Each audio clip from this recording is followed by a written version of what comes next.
Oi, oi, oi, tudo bom, gente boa? Nós estamos aqui dando prosseguimento a Mateus, mas usando o texto de João, no capítulo 13, conforme vocês têm sido devidamente, pedagogicamente informados por mim um dia depois do outro. E hoje nós estamos prosseguindo. E antes de eu continuar, eu quero só lembrar que você está vendo aqui um convite para que você se inscreva no canal, toque no sininho e deixe o seu like, que é a única linguagem que o algoritmo entende para nos posicionar melhor na plataforma. Pois bem, você faz a sua parte e eu faço o que me dá prazer fazer, que é ensinar o Evangelho. E aqui no capítulo 13 de João, do verso 31 em diante, que é onde nós estamos no dia de hoje, se diz o seguinte: depois que nós vimos na sexta passada, e uma vez que Jesus deu o bocado, o pão molhado no vinho, a Judas Iscariotes, entrou nele Satanás. E quando ele recebeu o bocado, e Satanás entrou nele porque ele decidiu que iria comungar com a morte, comungar com a traição, comungar com a deslealdade, com a entrega, com a mentira, com a negação de Jesus e do Evangelho, comungar com a tortura, a execução e a morte, achando que eventualmente Jesus não se permitiria ao martírio e se levantaria, e uma vez que ele se levantasse contra, ele traria todos os poderes de principados e potestades, de dimensões invisíveis aos sentidos imediatos, e destruiria tudo e implantaria pela força angélico-militar o reino de Deus.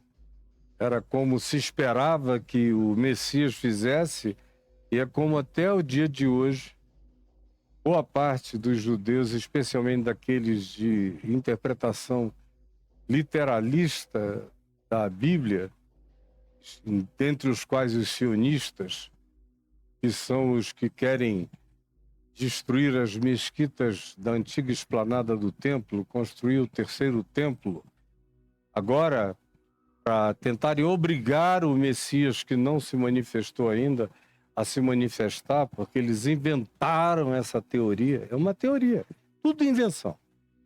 Que o Messias só vai se manifestar a Israel quando houver um templo para ele.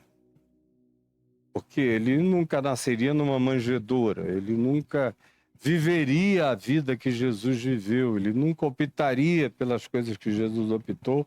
Assim interpretam os judeus literalistas e sionistas desde aquela época de Jesus e nos dias de hoje, com as atualizações políticas e materialistas da interpretação sionista contemporânea, como eu falei. Pois bem, Judas se levanta, entra nele Satanás, e quando Jesus vê que a disposição dele é inamovível e que ele já fez e vai fazer, então Jesus diz: faz logo. Não perde tempo aqui não, porque é crueldade cada vez maior você ficar prolongando essa tortura. Vai e faz o que tu tens de fazer, faz-o depressa. E se for doer nos outros, faz mais rápido ainda. Ao invés de botar na fogueira, corta na guilhotina, mas diminui o sofrimento de quem quer que seja. Faz, já que tu estás absolutamente em estado de comunhão com essa decisão, vai e faz. E o verso 31 de João 13 diz: quando ele saiu, Ele é Judas. Disse Jesus aos que ficaram: agora foi glorificado o Filho do Homem, e Deus foi glorificado nele. Mas o que é forte aqui é a designação do agora, daquele momento, instante histórico, relacionado ao fato de que Jesus estava sendo entregue por um dos seus mais próximos, que comiam da sua mesa, e que fora aquele que cumprira o salmo, levantando contra ele o seu calcanhar, e foi entregá-lo. Quando ele sai, a porta fecha e Jesus diz: agora. Por que agora? Porque ele tinha dito, se a gente olhar aqui em João mesmo, no capítulo 12, no verso 23, quando os gregos pediram para serem apresentados a Jesus, porque tinha um recado para ele, aí procuraram a Filipe, que era de Betsaida da Galileia, dizendo: nós queremos conversar com Jesus. E Filipe então procurou a André, irmão de Pedro, e ambos, Filipe e André, foram falar com Jesus.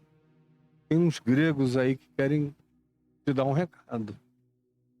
E Jesus já sabia até qual era o recado, mas ouviu a informação. A tradição extremamente séria diz que o rei de Edessa, na Grécia, mandaram uma mensagem para Jesus dizendo: esse pessoal no meio do qual tu nasceste e vives é fanático, é um pessoal doido. Eles são os seres mais loucos da terra, religiosamente falando, segundo a gente conhece. O fanatismo deles, esse amor que eles confessam por Deus, é puro ódio. E a obediência deles a Deus é morte. Se tu ficares aí, eles vão te matar.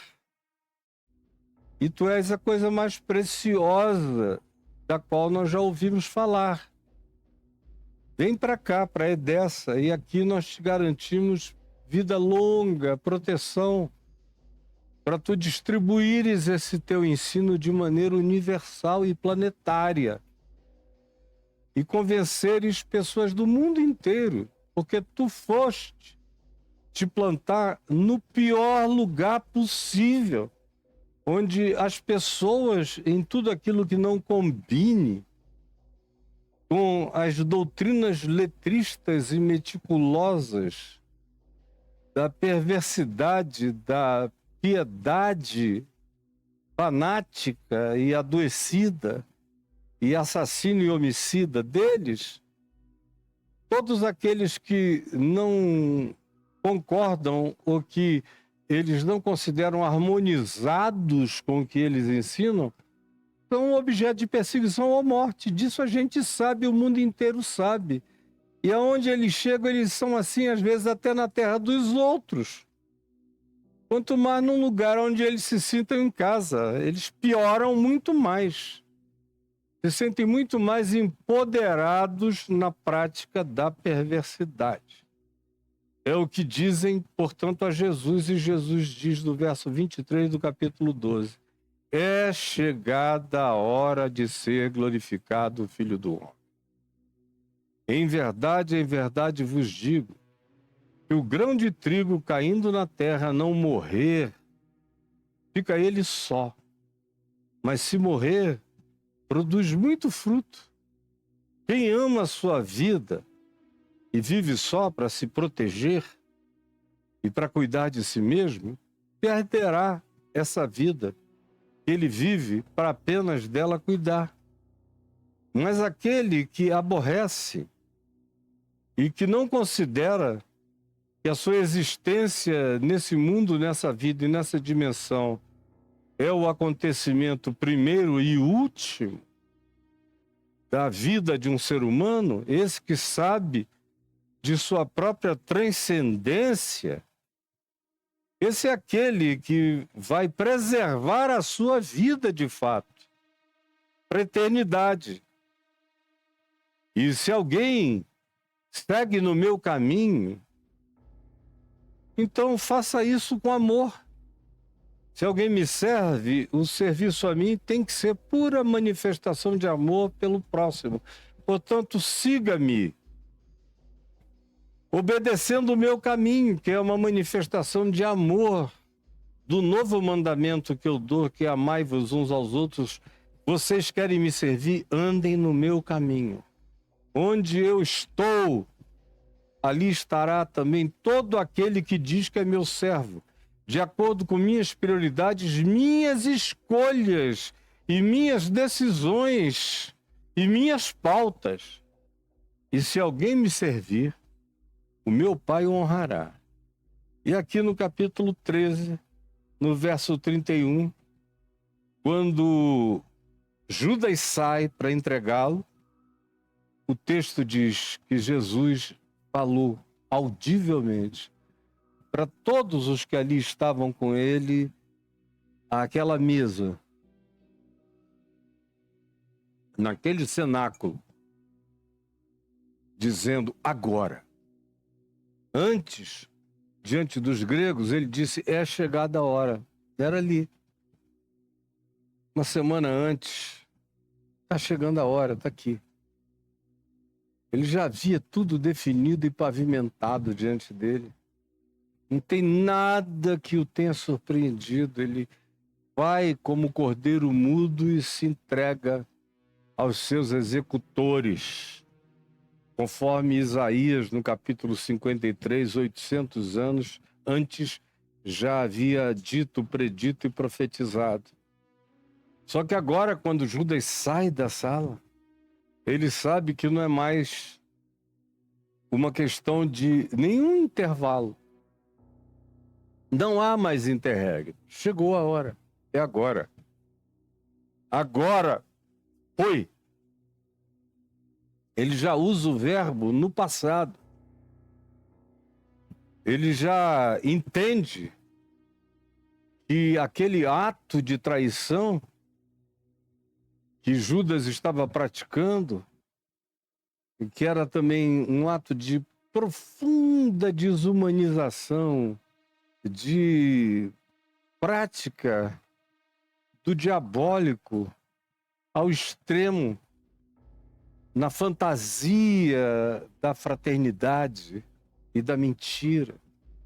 Agora, saindo da mesa do amor, vai ao encontro do executor.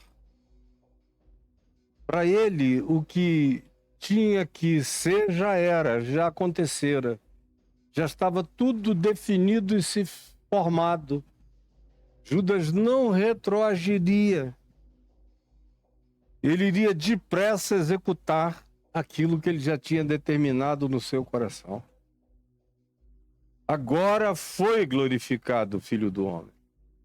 O que antes eu disse que estava próximo, que estava chegando a hora, agora chegou. E Deus foi glorificado nele. Deus foi glorificado na traição de Judas?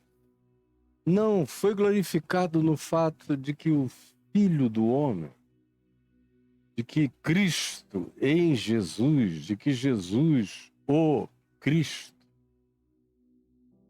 não precisa ser preso, não precisa ser acorrentado em nenhum lugar distante, não vai se esconder em nenhuma caverna no Líbano, nem na Síria, nem na Fenícia, nem mais no Egito.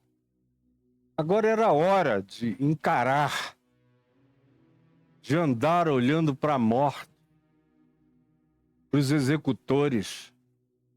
Tem medo da morte, da tortura, da execução, da mentira, do engano, do malogro, da narrativa perversa, da fake news que lançariam sobre ele e de toda objetização demoníaca que a religião faria dele, ele encara e vai por amor, porque Deus amou ao mundo de tal maneira que deu seu Filho unigênito, para que todo aquele que nele crê não pereça, mas tenha vida eterna. Agora foi glorificado o Filho do Homem, e Deus foi glorificado nele. E se Deus foi glorificado nele, também Deus o glorificará nele mesmo. O que parece ser derrota é minha glória. O que parece ser uma catástrofe é meu trono. O que parece ser o meu fracasso é o imprimato do selo da minha vitória, que começa vencendo o inimigo mais renitente que os humanos têm, que é a fobia da morte, que é o medo da morte, que é o pânico do morrer, que muda todo o caminho e a natureza humana de praticamente todos os indivíduos que têm a sua vida alterada e mudada contra eles próprios na tentativa de evitamento da morte ou na busca de usufruir a presente existência porque a morte seja certa. Então o indivíduo acha que usufruir o tempo presente é amalucar-se de todos os modos possíveis contra a sua própria vida e contra a vida de quem quer que seja o outro, porque a única maneira, já que a morte não pode ser vencida pelos humanos, de vencê-la é com a chamada capacidade de viver tudo. Aí o sujeito se entrega a todas as loucuras, mesmo aquelas que encurtam a sua existência, e fazem as pessoas que mais o amam sofrerem muito. E ele não sabe que na latência dos seus atos, por trás, nas pulsões psicodinâmicas que colocam-no nesse caminho frequentemente de contrariedade do significado da vida, do amor, da sabedoria, da prudência, do bom senso, da racionalidade, da inteligência, o que está pulsando por trás daquilo é a fobia da morte, que desvia as pessoas do seu próprio caminho, por trás de grandes desvios no significado da existência. Quando você vai ouvir essas pessoas, você descobre ao auscultá-la até os escaninhos mais profundos de suas almas que o que estava latente lá o tempo todo era esse medo da morte, que faz o cara dizer: eu preciso aproveitar tudo enquanto eu estou aqui. Vai pisando em cima, vai atravessando, vai metendo a mão, vai traindo, vai fazendo o que quer que lhe venha na cabeça. Ele assume uma disposição mental reprovável e adoecida por causa da fobia da morte. Mudam-se os códigos de interpretação de cognitividade saudável, sensata, prudente e sábia por causa da fobia da morte. E aí Jesus enfrenta e diz: agora chegou. E é a hora do Filho do Homem ser glorificado. E de Deus ser glorificado em mim. E Deus sendo glorificado em mim, eu serei glorificado nele mesmo. E ele vai fazer essa glória se manifestar imediatamente. Aí você pega um dos intérpretes das teologias coaches, ou das teologias da prosperidade, ou das teologias do domínio, e tudo o que eles querem se desviar no cotidiano deles é desse tipo de glória que Jesus chama de sua, de minha. Quando ele diz agora é chegada a hora de eu ser glorificado, de Deus ser glorificado em mim, de eu ser glorificado em Deus, é a hora suprema da glória de Deus. Tudo que nos cerca no mundo cristão seria em favor da suposta decisão de Judas de tentar forçar o Messias a evitar o caminho da cruz. Tudo aquilo que faz você não andar no caminho da cruz, que é o meu chamado para seguir a Jesus, é segui-lo na direção de onde ele vai. Como ele disse aqui, aquele que me serve, siga-me. E onde eu estiver, ali estará ele também. E ele disse, tome a sua cruz e siga-me.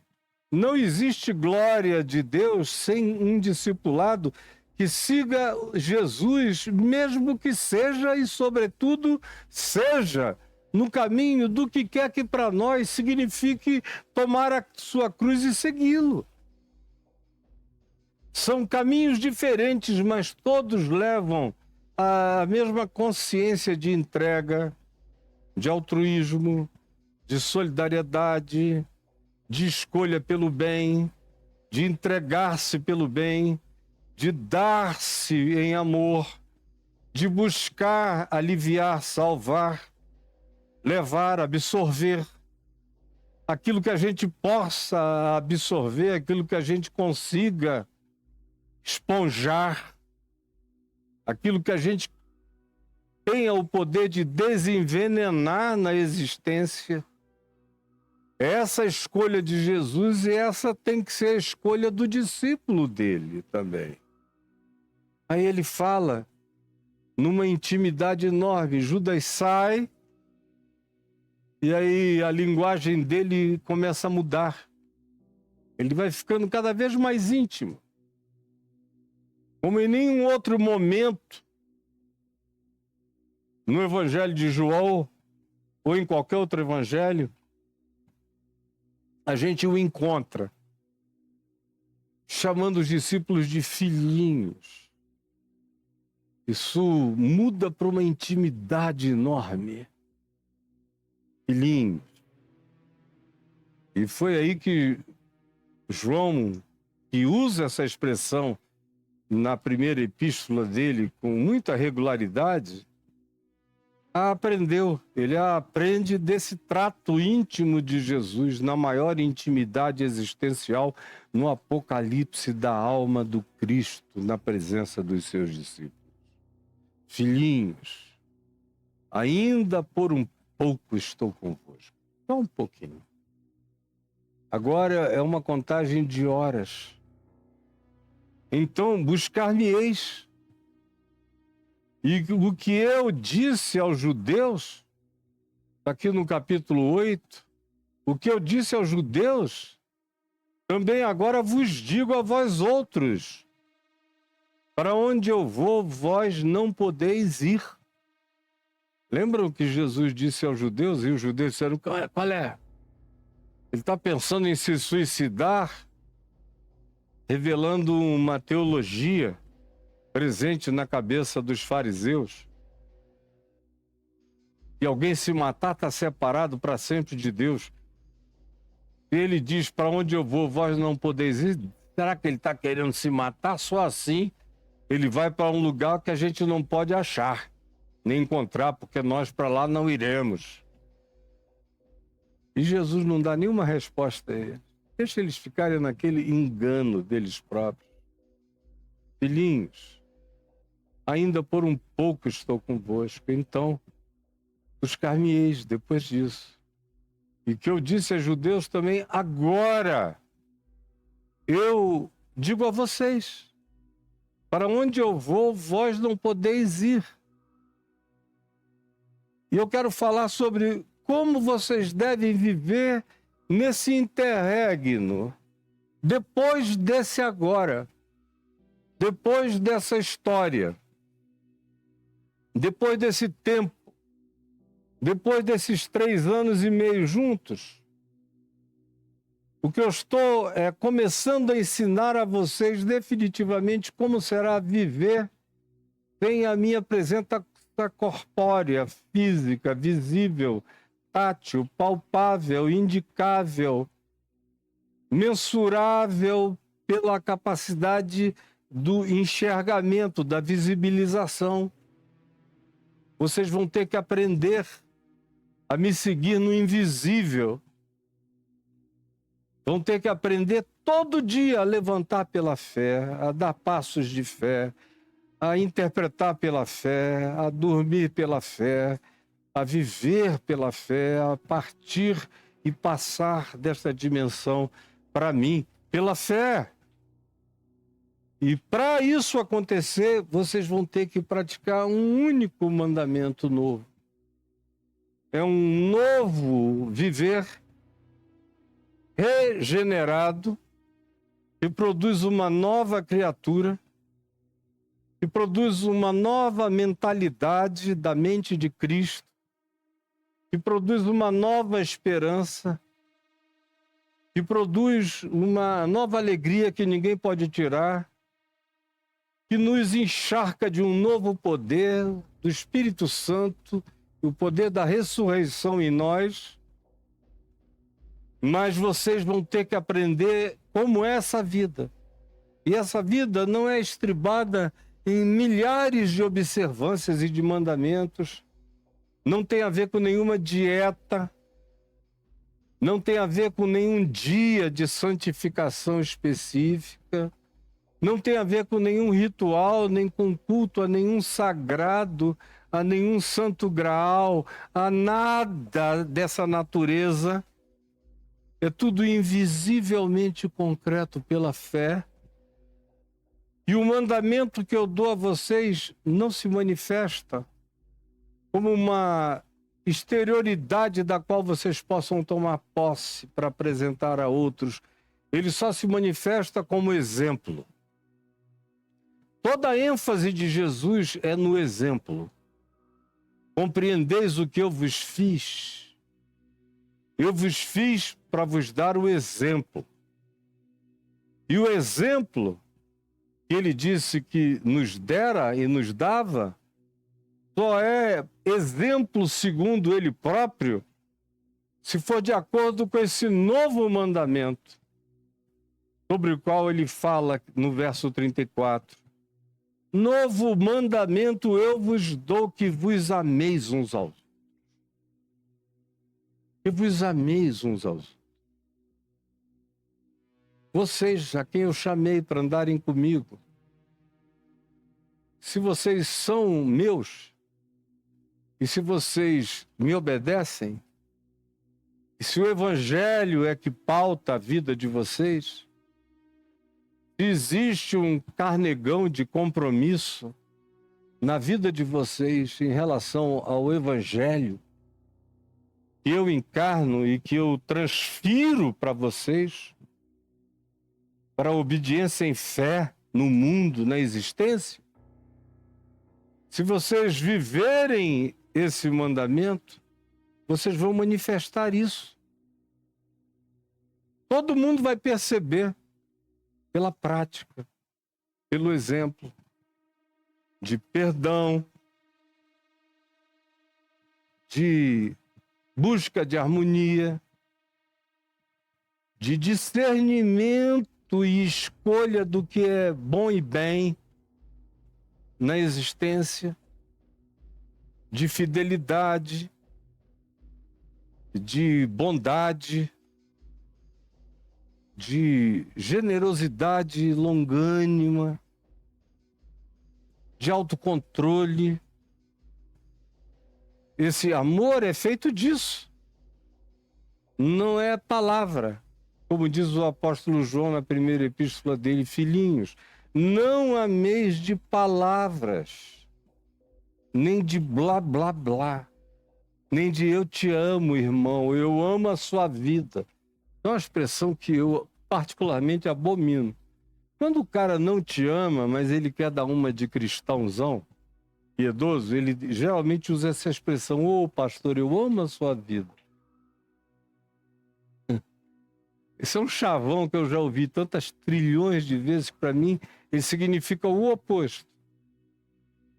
Até mesmo o eu te amo, pastor, que é muito mais convincente, especialmente quando uma pessoa te olha bem nos olhos e te pega firme, e você olha na face e vê que o coração dela está pulsando na sua face, aí esse eu te amo te convence.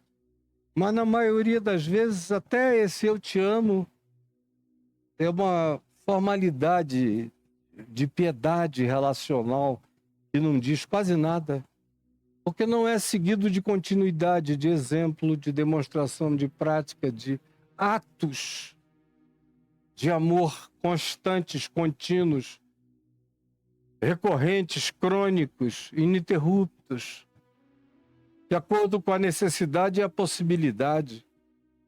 Esse é um novo mandamento, e que ele conclui aplicando, exemplificando, dizendo assim como eu vos amei. Não é conforme nem o pai de vocês amou, nem a mãe de vocês, ou o irmão de vocês, ou a família de vocês, porque tem pai que não ama, tem mãe que estraga, tem irmão que odeia, tem família estranha, esquisita, antagônica, invejosa. Não, é amai-vos uns aos outros como eu vos amei. Eu sou o exemplo. Eu sou a chave hermenêutica, eu sou o exemplo hermenêutico, eu sou a concreção hermenêutica, eu sou a encarnação hermenêutica. É de mim que vocês têm que aprender tudo sobre a vida. Como eu vos amei. É assim que eu espero que também vos ameis uns aos outros. Que também como eu. A referência é Cristo. Tem nada a ver com o que o teu pastor ensina, com o que o falso apóstolo te diz, nem com o que as autoridades religiosas promovem na mentira das suas hipocrisias fraternais, sem acompanhamento de nenhum tipo de compromisso de fidelidade amorosa e sincera e verdadeira e pronta e honesta até o fim. Não, é como ele amou. E ele, aqui no capítulo 13, verso 1, está dito sobre esse amor. Ele, sabendo que viera de Deus e passava de volta a Deus, ao Pai, tendo amado os seus que estavam no mundo, amou-os até o fim. É até o fim, que também vos ameis uns aos outros. Tem prazo de validade. Esse compromisso é para sempre. Jesus não nos ensina a desamar ninguém.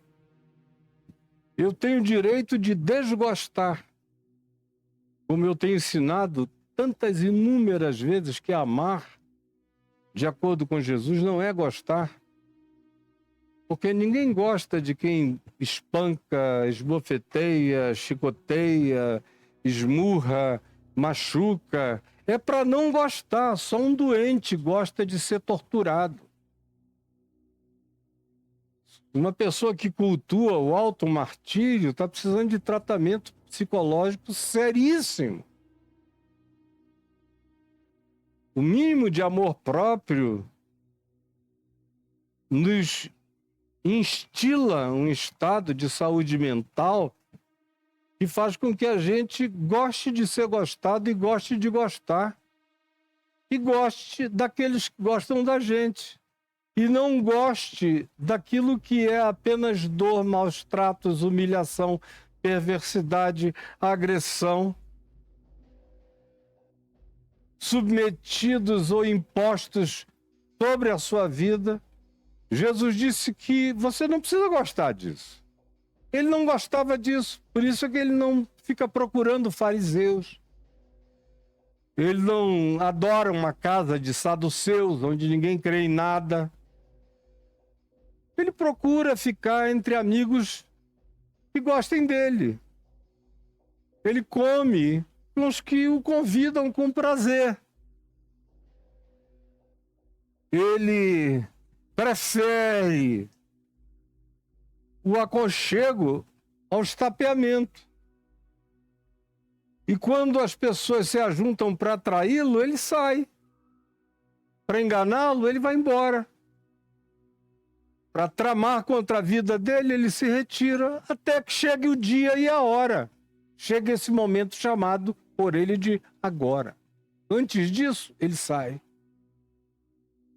Aí, frequentemente, ele é visto na casa de publicanos, pecadores, meretrizes, cobradores de impostos, pessoas desprezíveis e marginalizadas. Lá está ele, bem tratado, sorrindo, rindo, achando engraçado, compartilhando a vida, a cura, o milagre, o amor, a misericórdia, o perdão.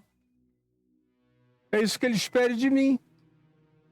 Agora, ele também espera de mim que mesmo em relação àqueles que me tratam mal, eu não odeie ninguém. Eu mantenho o meu coração limpo no amor. Porque o amor, quando ele não pode se casar com o gostar, ele, todavia, existe em estado de divórcio permanente do ódio, da raiva, da antipatia, do desejo de homicida, da torcida pela morte do outro. Quando a gente chega nesse ponto em que começa a odiar mesmo quem está distante e a desejar a morte daquele a quem você considera que faça mal a você, ao mundo, à terra, a quem quer que seja, alguma coisa ruim já entrou em você. Porque quando esse amor está no coração do discípulo, enquanto ele não goste daqueles que o tratem mal, às vezes ele até estranhamente diz: coitado, coitada, me trata tão mal assim porque não me vê, não me enxerga, não me compreende, não me percebe. Mas eu o conheço, eu a conheço, eu sei. Isso tudo é fruto da ignorância. Então, no meu coração, está perdoado, justificado unilateralmente. Mas mesmo quando eu sei que o indivíduo sabe quem eu sou e faz isso por maldade, inveja, competição, raiva, mentira e falsifica a minha existência, ainda assim, não sendo eu capaz de amá-lo com prazer, eu sou chamado por Jesus a amá-lo apesar do meu desprazer. Amá-lo nunca me negando a fazer o bem a ele. Nunca me negando a ajudá-lo se ele precisar. Nunca desejando nenhum mal para ele. Sempre mantendo no coração a oração na expectativa de que haja um dia, quem sabe, uma transformação para o coração dessa pessoa. Isso nas condições mais adversas do encontro humano.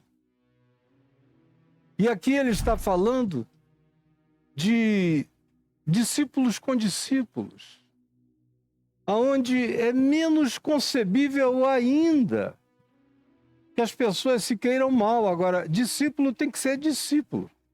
Discípulo não é um crente, frequenta uma congregação, uma igreja, foi batizado e dá o dízimo, por isso ele é discípulo de Jesus. Não, discípulo é quem obedece.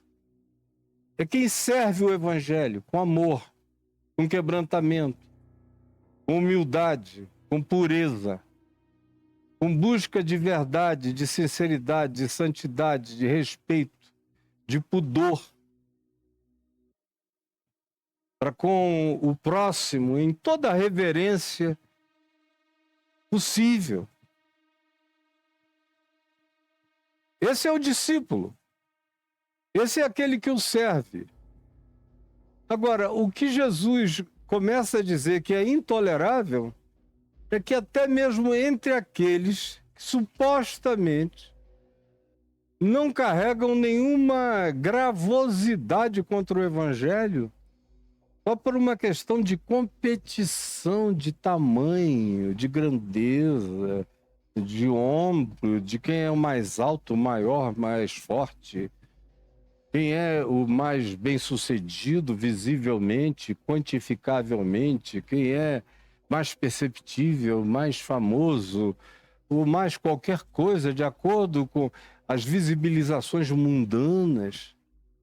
Aí começam a se boicotar, a se desgostar sem esforço para passarem por cima de bobagens. Ele diz: olha, eu estou começando com vocês, meus discípulos. Vocês têm a obrigação de se amarem uns aos outros como demonstração de que são meus discípulos.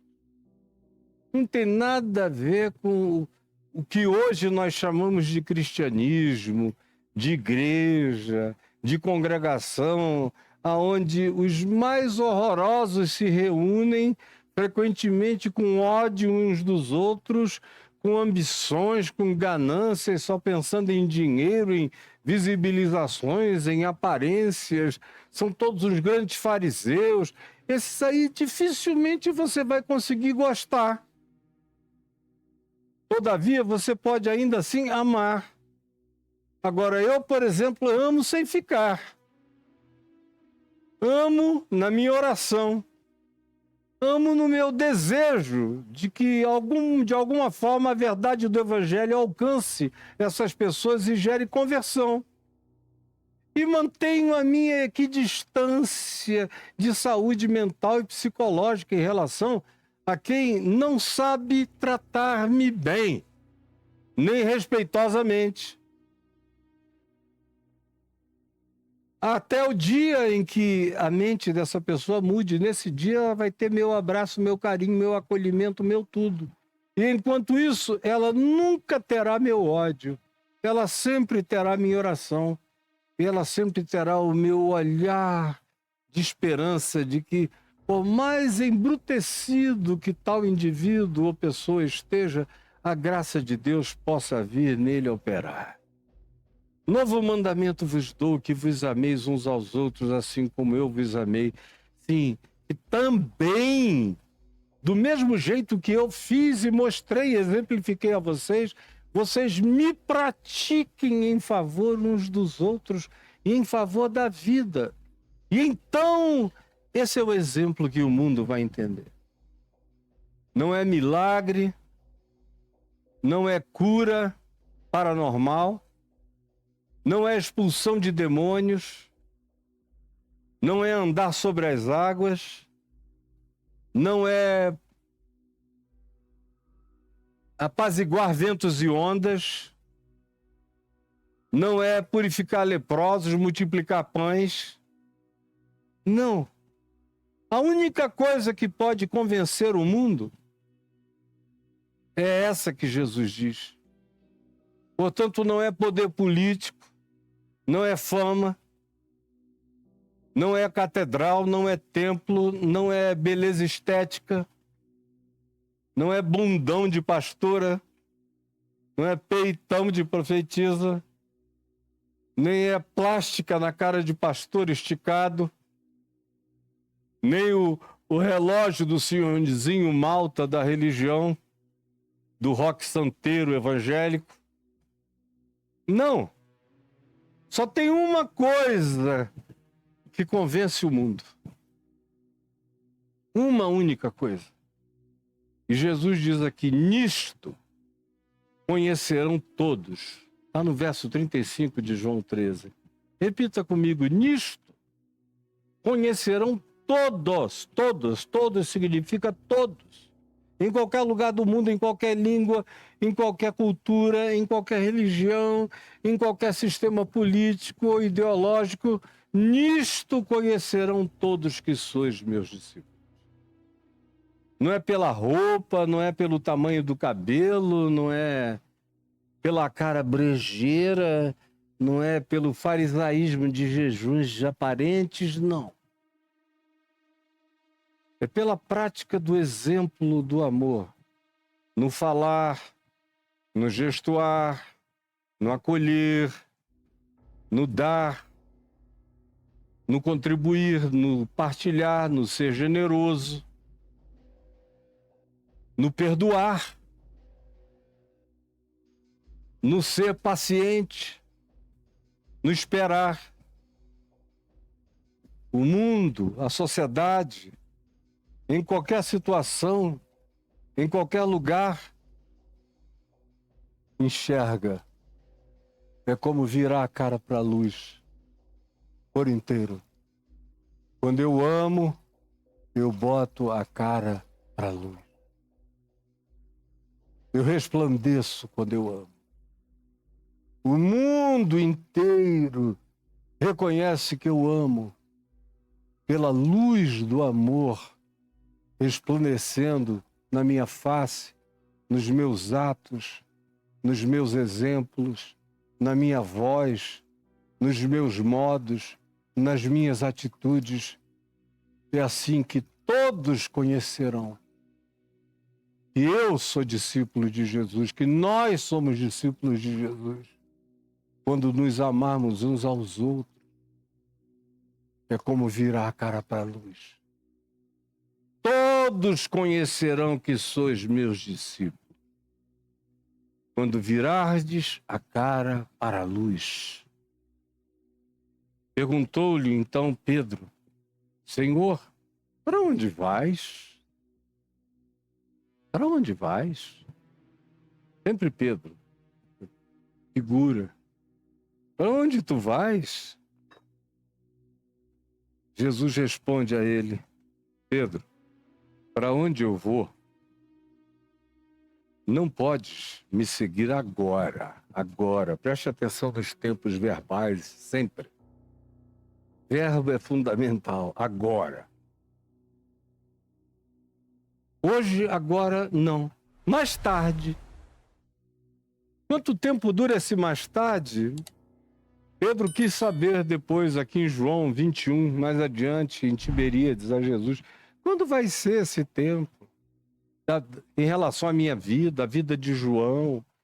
Quando a gente vai partir, Jesus disse: olha, se eu quero que vocês fiquem em tempos e horas e em extensões diferentes aqui na história, no espaço-tempo, o que te importa?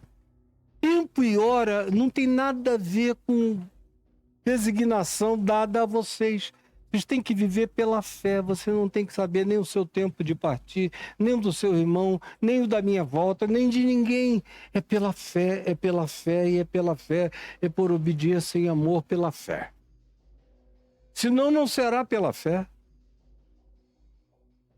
Agora tu não podes. Mais tarde, porém, tu me seguirás nesse caminho para onde eu vou. Mais tarde. E o mais tarde para Pedro chegou aí por volta do ano 66, 65, foi mais ou menos por aí. Foi nos martírios provocados por Nero que tanto Pedro quanto Paulo foram executados. Mais tarde. O que veio a ser 30 e poucos anos depois, esse mais tarde. Mais tarde, porém, tu me seguirás. Até lá, eu não vou te dizer nem quando será mais tarde. Anda, dia a dia, todo dia como dia novo. Não te preocupes com nada do teu futuro. Apenas me serve em amor todo dia. Como se fosse o primeiro e o último, todo dia. Porque todo dia pode ser o primeiro e todo dia pode ser o último. Pode ser o primeiro de consciência mais profunda, pode ser o último de chance de praticá-la. Replicou-lhe Pedro: Senhor, por que não posso seguir-te agora? Não custava nada, né, Pedro? Ficar quieto só um pouquinho. Sem querer o privilégio de uma informação especial, uma luz diferente. Eu sei o que ninguém sabe. Só eu enxergo o que ninguém enxerga. Não, meu irmão. Senhor, por que não posso seguir-te agora? Por ti eu daria a própria vida. Ele já sacou que Jesus está falando de uma passagem dimensional, de deixar o espaço-tempo, os limites da história visível. Ele já percebeu, mas ele não quer admitir em momento algum. Esse é um bloqueio que está presente nele e em todos. A coisa de papo sobre passagem, sobre a morte, é um problema de todo mundo. O pessoal, como eu tenho dito, isola o tempo todo. Até em mesa de crente a gente fala. Eu vejo todo mundo dizendo: que é isso, pastor? Que é isso? Não. Que é isso? Não, você vai viver 300 anos. Pelo amor de Deus, cara, eu vou morrer daqui a um tempo, eu vou partir. Você sair dessa dimensão. Eu estou tranquilíssimo quanto a isso. E você aprenda a viver do mesmo jeito, seguindo a Jesus em amor, que fica tudo bem. E não existe nenhum tipo de ufania quanto a dizer: comigo as coisas serão diferentes, porque eu sou tão diferente dos outros que por ti eu daria a minha própria vida. Eu sou capaz de morrer para salvar a Jesus, que é o que a religião faz, consciente ou inconscientemente, o tempo todo. Quando a piedade religiosa assola alguém, não raramente a gente vê essa pessoa vivendo como se ela fosse salvar Deus, salvar Jesus, dar a sua vida por Deus, dar a sua vida por Jesus. Jesus diz: para com isso, Pedro, você dá a sua vida por mim? Cara, você não sabe nem dar a sua vida por você mesmo, nem pelos da sua casa, nem pelo seu irmão, nem pelos seus amigos, nem por aqueles que viveram com você os últimos anos. Ainda se compara, você vive se medindo, ainda é um crianção, você vai dar a vida por quem? Você enxerga, meu filho, darás a tua vida por mim? Para com isso. Se você conseguir viver, pelo menos, em amor obediente e pacificado, viver, eu já estou feliz com você. Agora, você quer ir para além do que eu estou te chamando? Eu estou te chamando para viver em amor e amar os outros. O que acontecer como decorrência disso, você não tem que premeditar, nem imaginar, nem profetizar, nem especular. Só viva todo dia em amor e ame, sem especulação, mas de fato e de verdade. Porque em verdade, eu te digo, Pedro, e te digo a você que porventura tem essa espiritualidade de: vou ajudar Deus, senão Deus sozinho não faz nada. Vou ajudar Jesus, porque se eu não chegar lá, Jesus não chega antes de mim. Eu vou encher a paciência dos meus filhos e dos indivíduos que eu conheço até eles se converterem. E aí você afasta o evangelho do coração das pessoas, porque você fica querendo ajudar o Espírito Santo e atrapalhando o tempo todo com os seus atos de fanfarronice evangelizadora. Em verdade, eu te digo que jamais cantará o galo antes que me negues 3 vezes. Meu querido Pedro, é só o que eu tenho a te dizer e vou te dizer para que você fique com esse código na cabeça. Pegou o código, Pedro? O código é: vocês não aguentam o tranco. Não aguentam. Até para aguentarem e perseverarem, eu tenho que abreviar os dias. Senão, nenhum de vocês suporta. A minha intervenção é para encurtar o processo. Porque se vocês ficarem entregues à totalidade da maldade, a maioria de vocês, ou todos vocês praticamente, não vão aguentar. Então, fique de ouvidos bem abertos, é para o galo cantar. Porque se o galo cantar e vocês pelo menos se lembrarem da minha palavra, tem uma salvação, tem graça, tem perdão, tem misericórdia, tem acolhimento para vocês. Se pelo menos vocês conseguirem interpretar o galo. Já que vocês não conseguem interpretar minha fala, as minhas assertividades, Pedro, Entende o galo para você se entender. E para você nunca mais praticar esse tipo de bravata. De pensar que você está aqui para salvar Deus. Senhor Jesus, eu te peço. Por mim e por todos nós que sofremos desse mal. De não raramente acharmos que sem nossa intervenção, sem nossa presença, sem nossa fala, sem nossa voz, sem nosso dinheiro, sem nossa contribuição, sem nossa colaboração, sem nosso grito, sem nossa chatice, sem nossa insistência, Deus está sozinho. E Deus sozinho é um Deus inoperante, é um Deus sem ajuda, é um Deus sem Deus.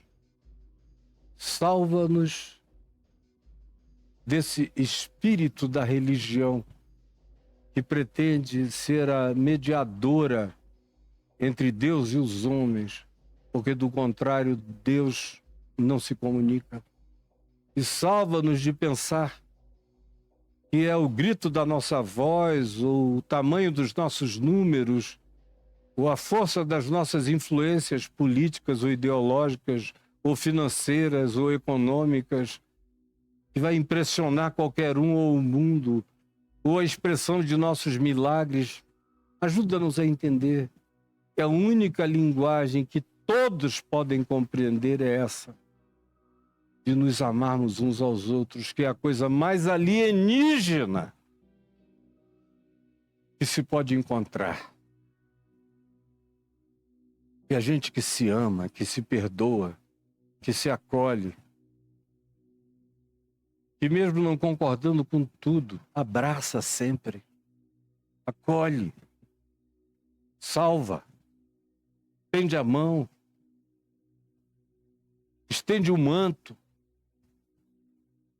bota uma tenda, um abrigo, uma proteção, uma roupa, uma cobertura, um teto, um amparo sobre quem quer que seja. Que careça, que precisa, que estenda a mão e que olhe com necessidade. Ajuda-nos a não nos escondermos e a não matarmos o sinal do discípulo. Segundo tu mesmo, Jesus, que é o amor. Esse é o sinal, essa é a marca. Não de Caim, é a marca do Cordeiro, é a marca do Filho do Homem. É o amor de Deus em mim. Manifesto nas ações da minha vida. É o que eu te imploro que aconteça, que a gente entenda, que a gente não discuta contigo e que a gente busque encarnar. Todos os dias da nossa vida. Em nome de Jesus. Amém e amém. E que Deus nos abençoe. Hoje, no dia de hoje, eu estou apenas pedindo que você preste atenção nos Pixies que já passaram por aqui. Um é um CPF, e aí esse é pessoal, o outro é um CNPJ, esse é para o meu ministério. Mas eu quero dar ênfase mesmo hoje no fato de que você pode continuar crescendo, indo até aos meus cursos. Como? É caiofabio.com.br/cursos. Enter.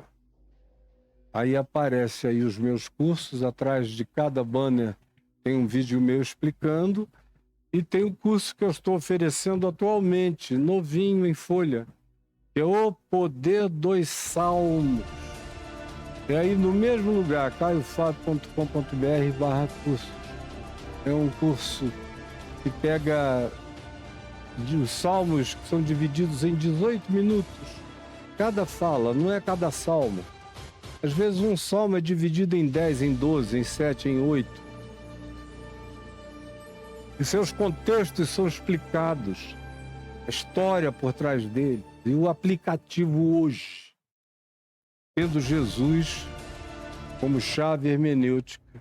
Tendo Jesus como chave interpretativa. Tudo que eu faço é a partir de Jesus, é tendo esse prisma Sem Ele eu não estou aqui para enxergar nada, para dizer nada, para sugerir nada, para falar nada. Eu sou um sniper dessa graça de Deus e a minha mira é essa única, pela qual eu vejo tudo nítido mesmo que esteja longe.